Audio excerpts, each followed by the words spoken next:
Dr. Amanda with Straightsmile Solutions, straightsmilesolutions.com, and we're going to make yet another anterior open bite video. Again, this video is about non-growing adults. Non-growing adults doesn't necessarily mean age 18. It means when your body stops growing. So for girls, this could be 13, 12, 11. For boys, this could be 14, 15, 16, and older. So if you don't know what non-growing means, you should go into my other videos. I have one on hand wrist x-rays, one on puberty. You can search by keyword and learn a little bit more about that. So this does not apply to growing kids. Completely different situation. So first of all, anytime you see an anterior open bite, you have to determine if the patient is growing or non-growing and decide which bucket they're going to go into. If you have determined that they are non-growing, then you need to identify the etiology of what caused the anterior open bite. You need to put on your detective hat and figure it out. All anterior open bites are caused by usually one of these four things. This is what, in my personal opinion, what they kind of fall into: 1, 2, 3, 4. You cannot fix the anterior open bite unless you identify the cause and treat the cause first, or sometimes simultaneously.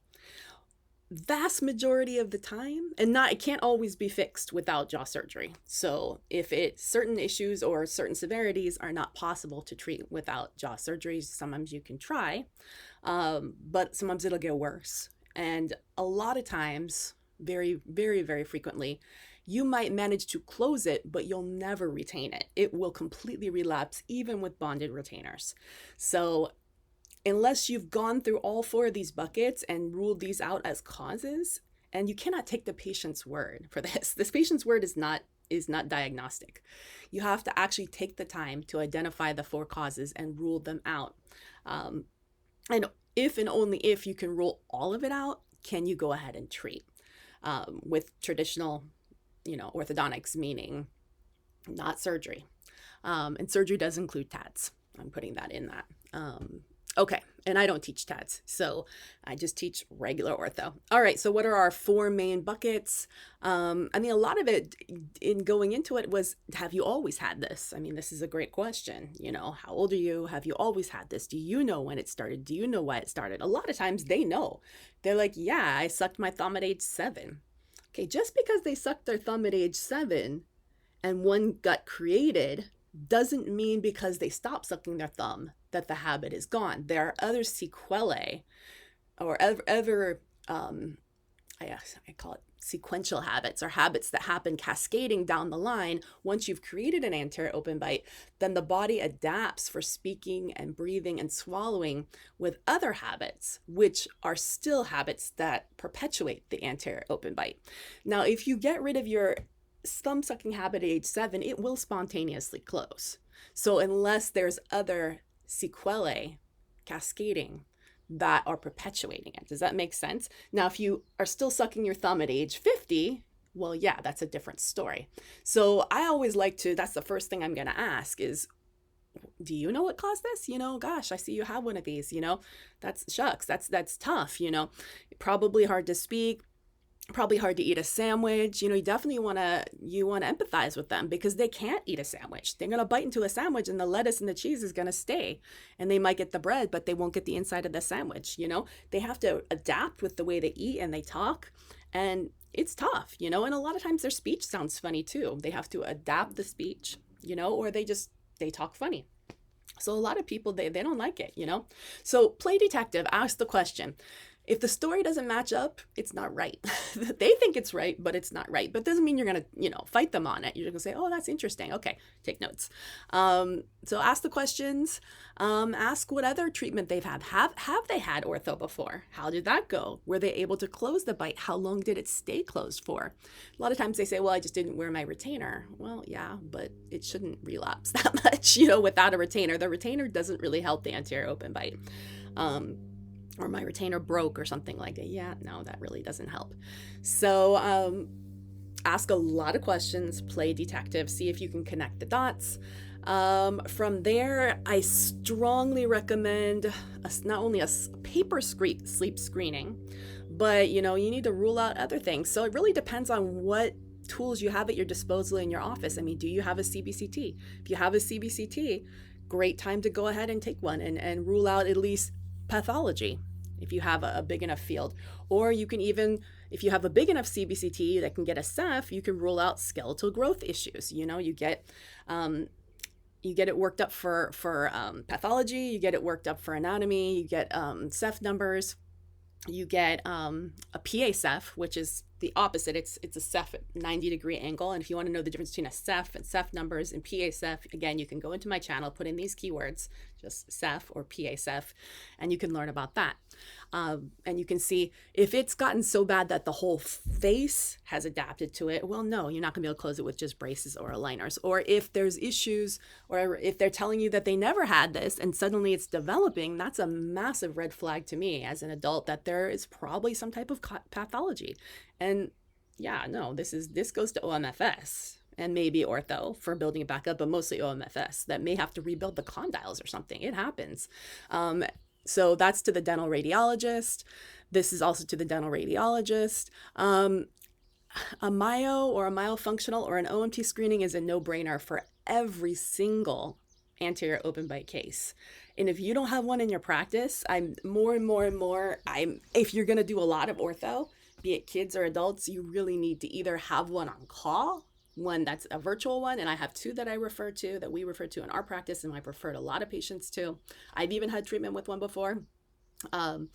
Or you can easily have any dentist in your practice trained, or any hygienist in your practice trained, in the United States at least. I don't know how it works in other countries. It is just a few-day course in a lot of situations.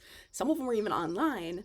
I mean, they're not super cheap, but at this point, it's not that hard to be trained as an OMT. Yeah, you get more initials after your name. I would just do it. I am working with a lot of practices that are getting people trained as an OMT. And if you have an OMT in-house, it is a lot easier to get patients to agree to this treatment, or at least agree to the functional assessment. So what is a functional assessment? Go into my channel, YouTube, scroll down. There should be a playlist that's about like beyond straight teeth. It's like OMT and cervical chiro and all the other stuff that has to do with ortho that isn't ortho. Or you can just search OMT.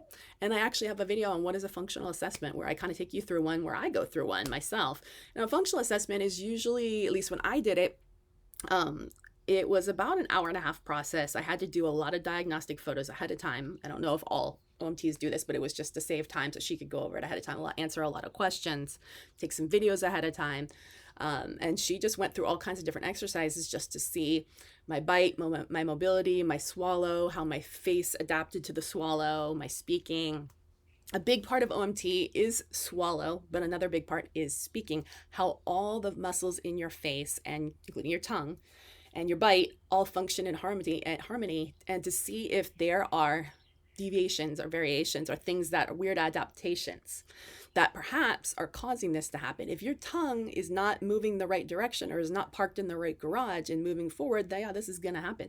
And retraining a tongue isn't always just exercises. A lot of times it means surgery, and that's what I had to have a release. And just because you've had a release doesn't mean it didn't grow back again. So if they tell you, I had myo and I had a release, that doesn't mean they don't need another one.